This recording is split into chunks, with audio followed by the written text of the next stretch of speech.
Hey everybody, welcome to the Movie Guide with Maltin and Davis. I am Brendan Dando of the Four Finger Discount Network, joined right now by, of course, Guy Davis. Always a pleasure, Dando. And the Leonard Maltin. How are you? I just came in to see what condition my condition was in. Ron Cohen's, my man. So today, Mr. Davis, Raising Arizona. Mr. Dando, yes. Take it away. Okay, well, there are times on the Movie Guide with Maltin and Davis that we would like to talk about a movie because it's celebrating an anniversary, or there may be a sequel or prequel or Lego-sequel coming out or whatever. And there are times when we just want to talk about a movie because it's so damn good and we feel that you should watch it. Yes, indeed. Absolutely. I had a ball last night. I just had the best time revisiting Raising Arizona, the second film by the Coen brothers, Joel and Ethan.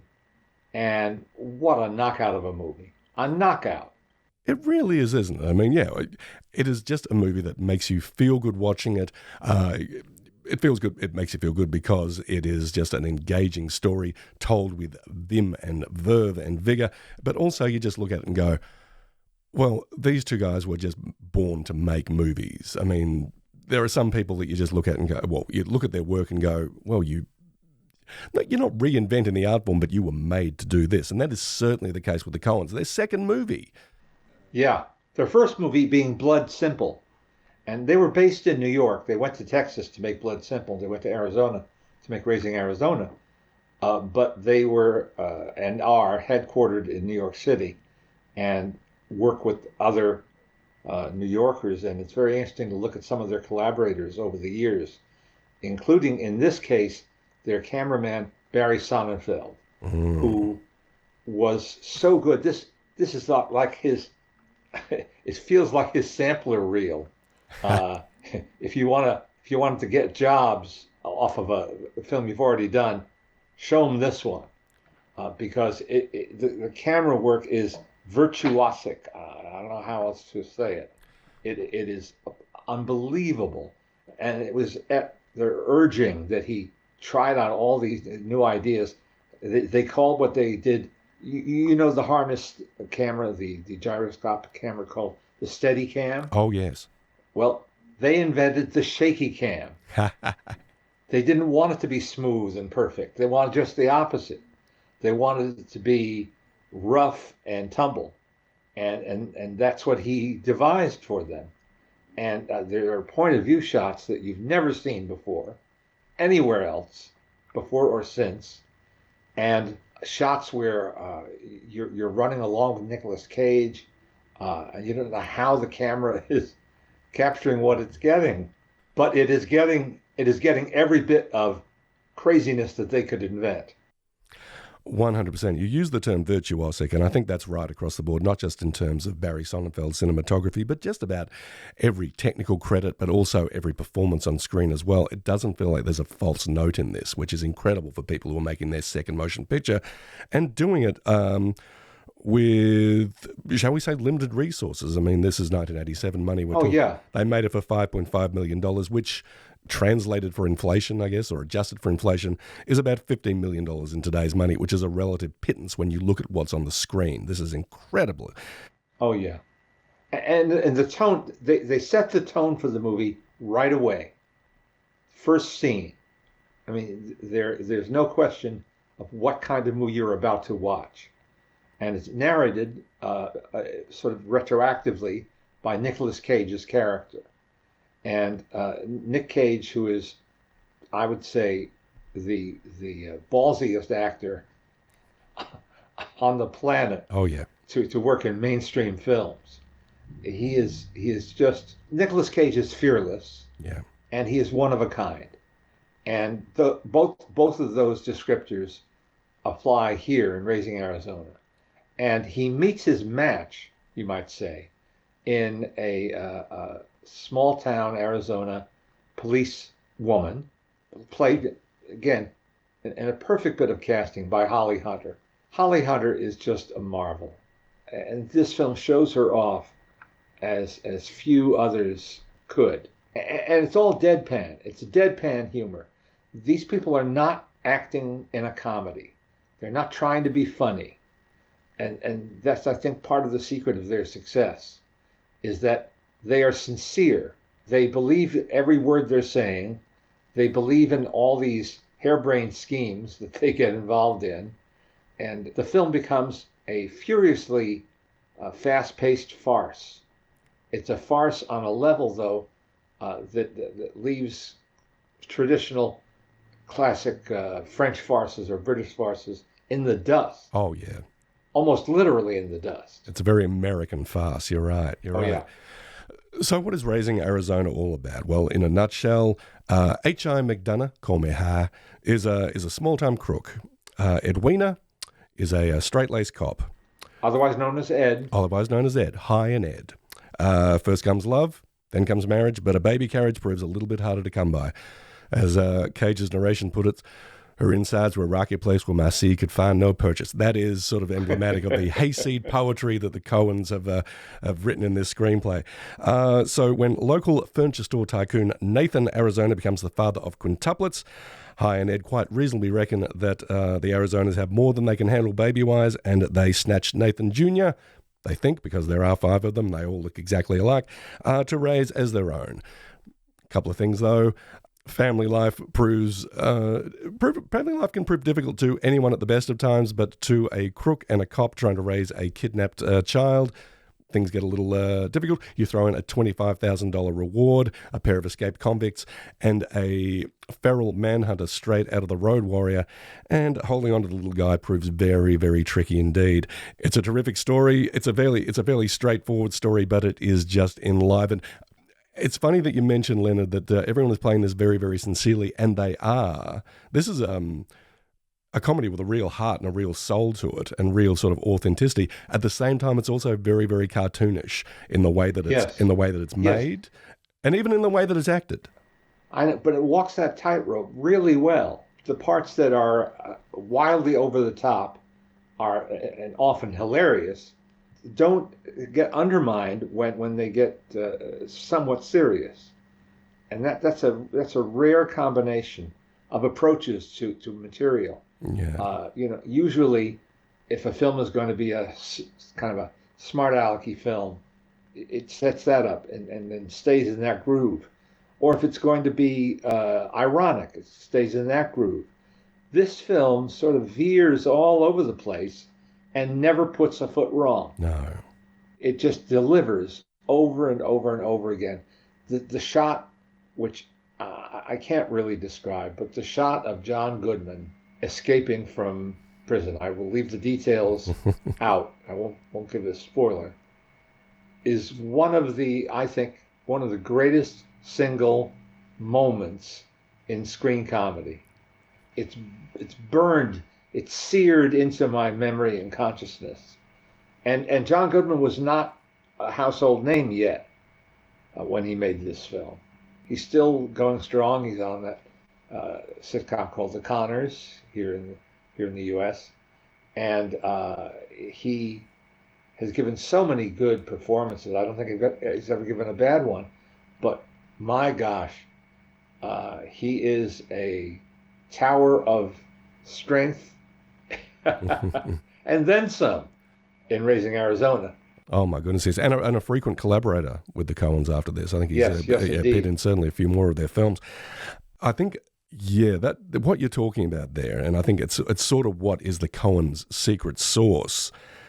It comes down to their certainty and their confidence and their assurance in their choice. Every creative choice they make, not just in Raising Arizona, but I think pretty much across the board, is just, it feels right. It feels correct. It feels like, you couldn't do this any other way. And that's why, the Coens are very hard to pin down. They've worked in just about every genre over the course of a very long career. And you can't really say, these guys make comedies, or these guys make dramas, or they make action movies. The term Coen-esque has pretty much become an adjective unto itself. I mean, and they've succeeded pretty much across the board. I think they've only ever had one real dip in their career. They had 2 movies that didn't quite work, and everyone was like, the Coen brothers lost their fastball. This was around the time of the George Clooney, the Lady Killers with Tom Hanks, which you thought would be like they'd knock it out of the park, but it just doesn't work on any level. And also the rom-com Intolerable Cruelty with George Clooney and Catherine Zeta-Jones, which works in some ways but doesn't in others. Now, unfortunately, after those two, it was like, oh, Coens, come on, man, we had high hopes for you.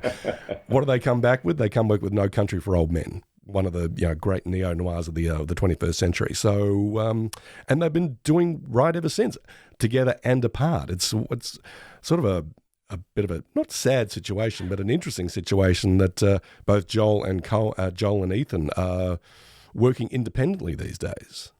But they haven't ruled out working together. That's true. That's true.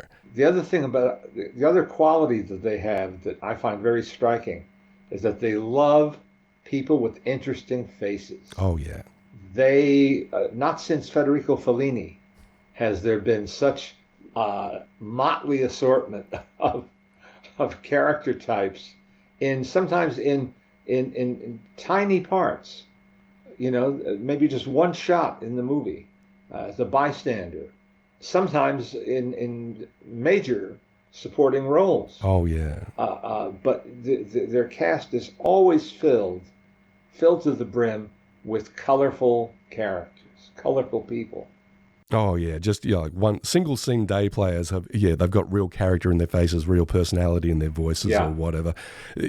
Even down to one line. I mean, when Dan and I used to work together at an establishment that shall remain unnamed, there was one other Generation X guy who sort of shared my pop culture references, but come payday, we would always share a line from Raising Arizona when we looked at our check and said, "The government sure do take a bite, don't you?" That's, I don't think either of us had seen Raising Arizona in many, many years, but that had just stuck with us, and that's testament to the Coens just casting the right people and giving them the great things to say.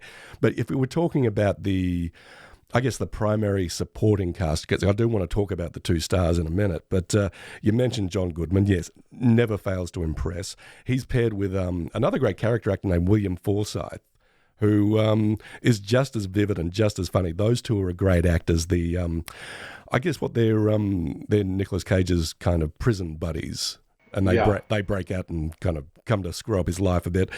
Frances McDormand, who's almost unrecognizable. She is in this, yeah. She had been a lead in the Coens' first movie, Blood Simple, a few years earlier. She gets a supporting role in this. Is she still married to Joel Coen? Yes, I believe so. There we go. Sometimes nepotism is a force for good. Yes, nepotism begins at home. It does. There's an actor I want to shout out. He had a terrific run in the late 80s as a supporting actor. He was taken from us far too soon. There's a gentleman named Trey Wilson. He plays Nathan Arizona in this, whose baby gets taken.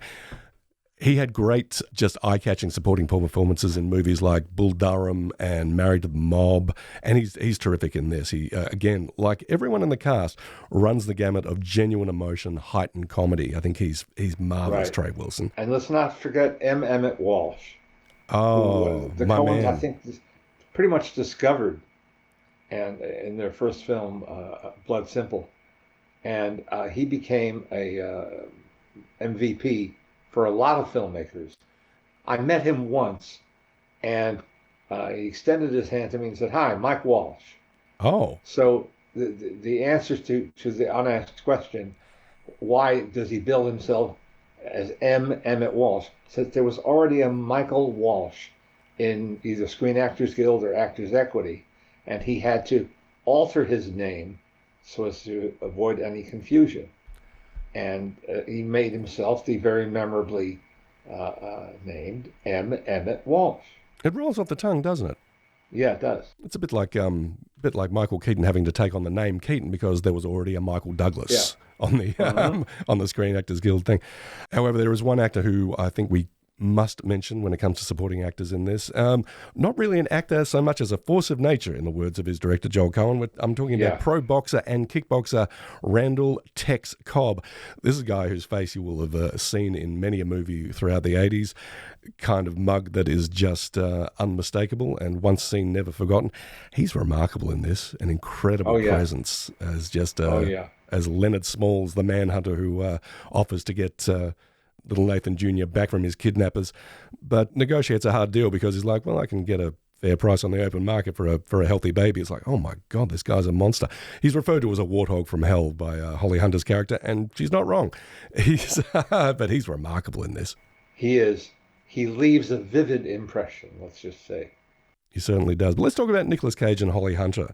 There's a fascinating story about Holly Hunter's involvement in this, because this would have been a great house to live in New York in 1984, because apparently under the one roof you had Joel and Ethan Coen, their friend Sam Raimi, Frances McDormand, Kathy Bates, and Holly Hunter, all living together in the same house.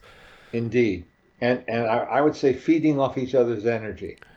About to say, what a creative nexus that is. You can really see that I think Sam Raimi and the Coens had similar influences and similar styles, certainly. I mean, I think Evil Dead 2 came out at roughly the same time as Raising Arizona, and you look at them, and they kind of feel like all of the piece. They've got that really wild, moving Steadicam and combination of heightened and realistic, and I'm guessing that those two kind of or those two creative forces would have influenced each other.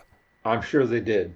And I know that the Coens worked with Sam Raimi in the editing room, sort of behind the scenes. They really did feed each other and feed off each other as well. That's very much the case. I think if you look at the credits of the original Evil Dead, you'll see that Joel Coen actually helped with the editing on that one. And the Coens ended up editing most of their own stuff anyway, under the pseudonym Roderick Janes, I believe. When I was watching Raising Arizona last night, I was thinking about the relationship between the Coens and Raimi, and how when Raimi does this kind of thing, he feels genuinely out of control. Like he's not in control of the camera. It's just going wherever it wants. Huh. The Coens do this. It still feels wild, but it feels very much in control. You feel like these guys know exactly what they're doing. They know exactly what they want to say, what they want to convey. If it feels crazy, that's great, but it's not. We know what we're doing, and it's meticulously well planned. They are the kind of filmmakers who ask the actors to reproduce what is written in the script to the letter, and I'm sure they demand the same of all their department heads. This is how we envisioned it. This is how we want it to turn out. We were actually going to start talking about Holly Hunter, I was anyway, but and then got sidetracked, because if I can talk about Sam Raimi, I will. But yeah, Holly Hunter, just remarkable. And she had a terrific 1987 because she had this. There was one other small independent movie, but then she broke out really big with Broadcast News. And you see these two roles together, and it really just shows the length and breadth of an incredible acting talent. What a talent she was and is. Somebody crafted a sitcom for her a couple of years ago that wasn't terribly good, but was worth watching just to watch and listen to her. She's compelling. She puts her heart and soul into every performance so that you believe the character and you believe that she believes the character too. Oh, yeah. And did so from the jump. I mean, she'd done one or two small roles in features, one or two telemovies, but this is a real sort of first lead performance. And for someone to be so live wire and so distinctive, like fresh out of the gate, is just remarkable. And the combination of her and Nicolas Cage, they're both playing characters who take things to extremes, and they're a hell of a couple. They really are. If you'll forgive me if I name drop for just a second, but one of the best interviews I ever did was with Holly Hunter for a TV show that she did. I don't think it was that sitcom. She did a short-lived series called Saving Grace, where I think she played a cop who was, she either had like she was having some kind of delusion, or she was actually visited by like an angel or something that sort of steered her in the right direction or whatever. A weird concept that she nevertheless brought sort of reality and gravitas to. But the interview I did with her was just fantastic. She was so forthcoming and so intelligent when it came to the work and the process, but not heavy-handed or anything with it. And as is any interviewers want, I mean, you talk about the stuff that you're there for the saving grace's dime, but it's like, if you've got 5 minutes then, can I ask you about this? Can I ask you about this? Can I ask you about this? And she was really just so warm and welcoming, and talking about things like David Cronenberg's Crash or Home for the Holidays, a movie that I really love, and just providing just enough insight into how her collaborators worked and what it was like to work with so-and-so or whatever. I've done a lot of interviews over the course of my career, and that is one of my all-time favorites. It's definitely my top 5. I adore Holly Hunter on screen and to a lesser degree off. But let's talk a bit about Nicolas Cage in this. He's still on the rise, I guess. He has been maybe acting professionally for about 5 or 6 years. He is, of course, Nicholas Coppola. He's, of course, one of the extended Coppola clan, but changed his name to Cage because he didn't want to be a Nepo baby and rose through the ranks, I guess, on his own merit.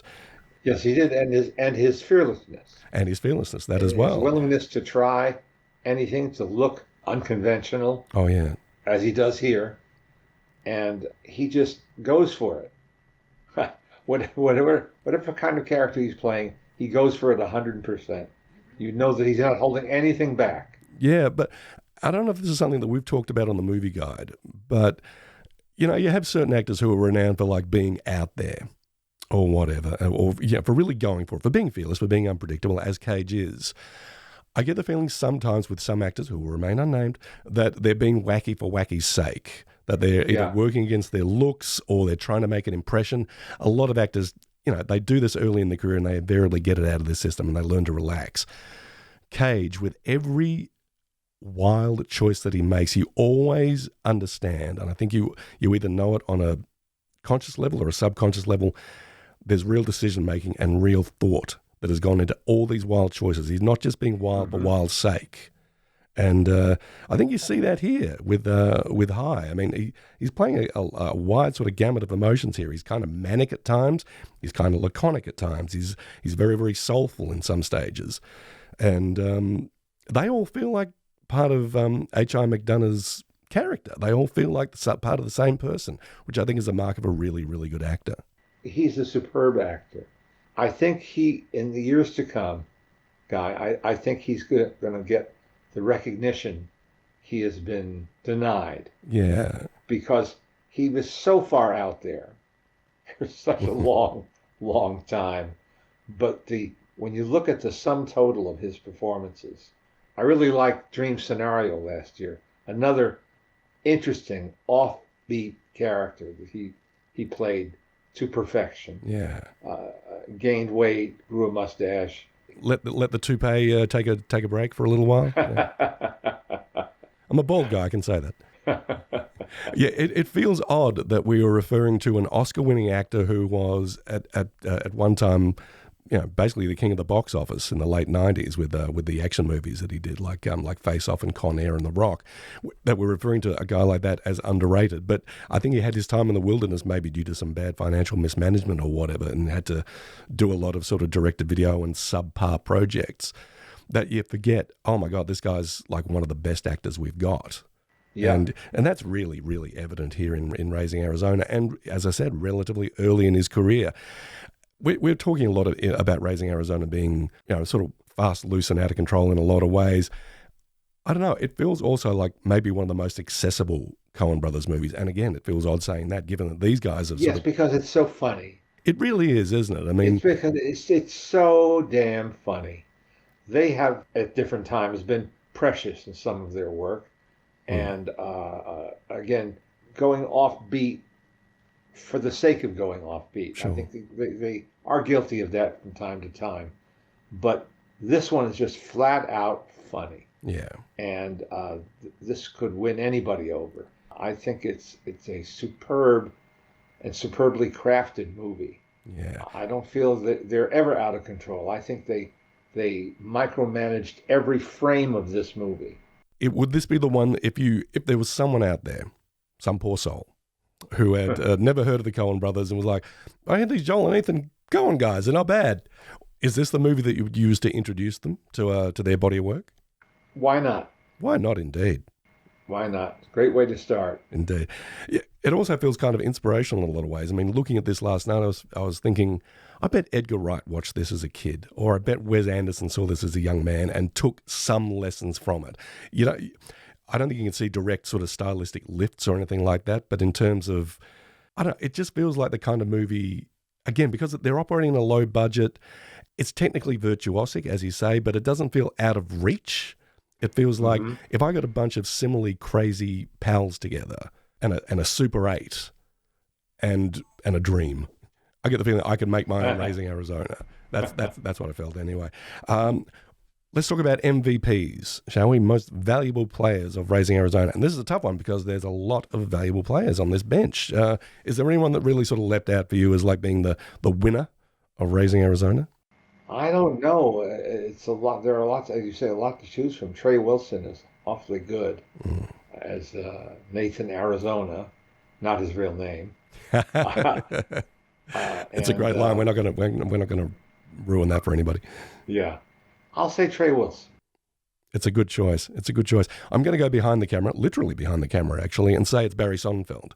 Oh yes. Raising Arizona works without the camera work, without the inventive and wild camera work that Sonnenfeld brings to the table, but it's kind of a secret sauce in a lot of ways. And yeah, Sonnenfeld only had a relatively short window or relatively short span of time as a cinematographer before he became a director, but some of the films he worked on, big. When Harry Met Sally, he worked with the Coens again on Miller's Crossing.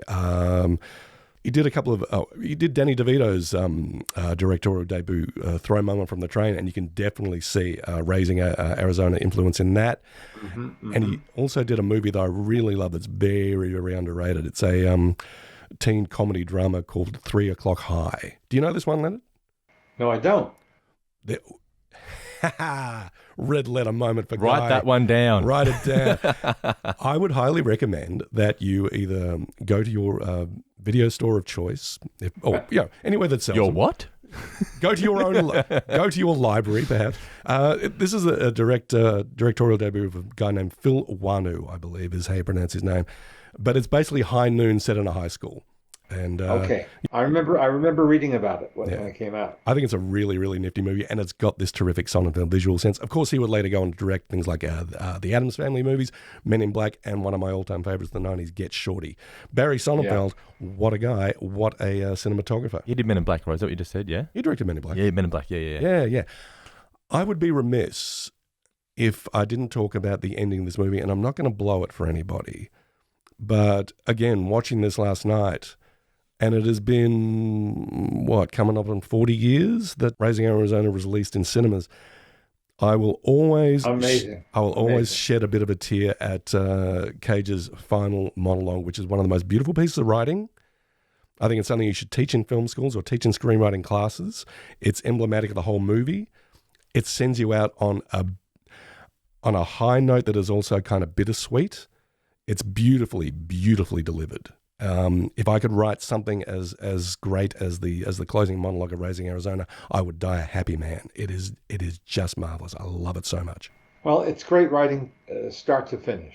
It is from go to woe. We're going to double feature this, Leonard. What do you reckon? Want to give it a shot?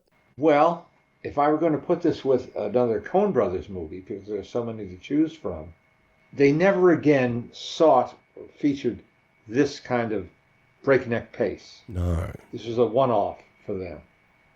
So I wouldn't want to put it with another film that might put people off in any way, or maybe put them to sleep. Mm-hmm. I might put it with the Hudsucker Proxy. That's a pretty good choice, actually. It feels Very different film. Yeah, but it also feels most akin to the kind of heightened style of Raising Arizona as well. Yeah. I was thinking about Hudsucker, which is that's almost their forgotten movie in a lot of ways, isn't it? Yeah. It seemed like it was going to be their not their ticket to the big league, but they were working with bigger stars. Paul Newman's in it. I think it's Tim Robbins and Jennifer Jason Leigh as well. I think Joel Silver of like Die Hard and Lethal Weapon fame produced it. I mean, they're working with sort of A-list, A-level talent. I don't think it made a whole lot of money, and I don't think a lot of people talk about it all that often. And I don't either, but it's not a perfect movie by any means, but it has wonderful things in it, and it has the kind of production values that you wouldn't expect to see in a film by these two scrappy New York siblings, and that's part of the attraction for me. Absolutely. I'm going to pair it with another Coen as well. This is also one that I think has sort of been forgotten, although it made a lot of money. I think it might be one of their most commercially successful movies, and I think actually did pretty well critically as well. I won't say it's their remake of True Grit, but it's their adaptation of True Grit. And now True Grit, of course, is very well known for being the film that won John Wayne an Oscar. Yeah, the Coens went back to the Charles Portis source novel and created something just fantastic, if you ask me. Yeah. I was looking at this going, well, this is just a classic. The first time I saw it, I was like, That film, and the debate about it and its value versus the original directed by Henry Hathaway, starring John Wayne, that inspired me to start reading Charles Portis, and I read 3 or 4 of his novels, and each one different, each one vastly different from the others, and I recommend that to anybody if you're curious and if you're a reader. And neither film fully captures what he does in his book. having said that, there's a lot to enjoy in the Coen's version of True Grit. Fantastic cast. Indeed. Jeff Bridges, possibly at the peak of his powers, I would say. You got Matt Damon, you got Josh Brolin, and introducing, well, who I thought was going to go on to be a major movie star and has just become, I don't know, in the terms of the 21st century, a multimedia star, Haley Steinfeld. She's really great in this. Fantastic child actor who's gone on to be just an accomplished actor and singer and influencer and all these other things, as you do in the year 2025. But I would pair it with True Grit. I think those two would actually work well together. Of course, Raising Arizona and The Hudsucker Proxy would also work well together. Pick anything out of the Coen brothers' body of work. I've said this before in the past, and I will say it again. We are very, very fortunate to be around. If you're a cinema goer, if you're a movie lover, you are just very, very fortunate to be around in the time of the Coen brothers. That's true. All right, everybody. Well, hope you enjoyed our review of Raising Arizona. Don't forget, you can get in touch with the gentleman. It's the movieguidepodcast@gmail.com. If you are watching this on YouTube, please comment below and tell us what you think of the show, what you think of Raising Arizona, and any films you'd like the guys to review in upcoming episodes. Also, don't forget to give the video a thumbs up and hit that subscribe button. If you are listening to the show in podcast world, please continue to rate and review us on Apple Podcasts, Spotify, wherever you do listen to this show, and chuck us 5 stars. And if you can support us on Patreon, that would be fantastic as well, where you will find not only early and ad-free access to the show, but also exclusive bonus reviews, including films like Jaws and the upcoming review of Star Wars: A New Hope in preparation for Star Wars Day. But again, this has been our review of Raising Arizona. Mr. Davis, thank you for joining me. Okay, then. Thank you, the Leonard Maltin. Onward. And we'll catch you in the next episode of The Movie Guide with Maltin and Davis.